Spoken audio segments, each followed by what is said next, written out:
bell pepper. Wala kami guys.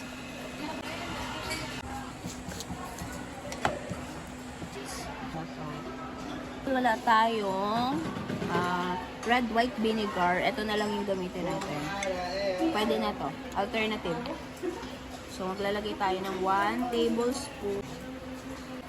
1 tablespoon and 1 tablespoon ng lemon. So, nag-cut na ako nito. Teaspoon lang.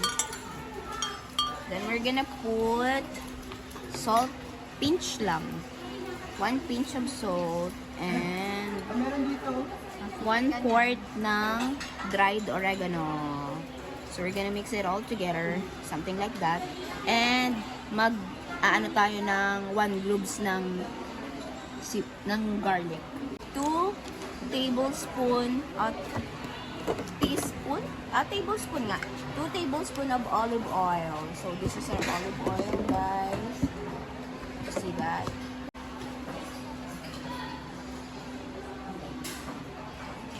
Dalawa. 1,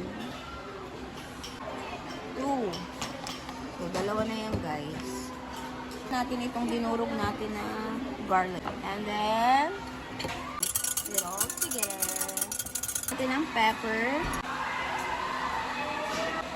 Ilagyan natin ang salt kasi medyo matabang. Wala tayong pita cheese.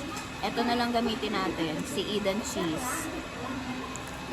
Ay, i-square natin siya ng maliliit. So, ilagay na natin guys yung ating cheese. Tapos itong tirang cheese, pang dressing natin yan. Okay? Halo na natin yung ating sauce sa ating ginawa.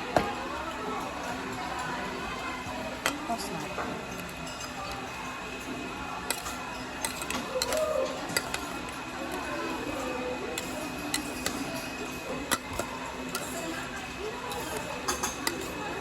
Tingnan tayo guys.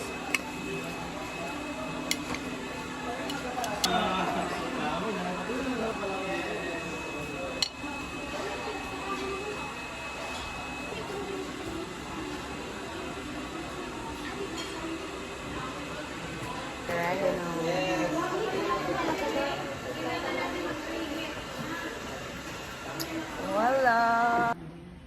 Nasa labas na kasi. Dapat hindi kayo dito susubukan. Sa loob lang.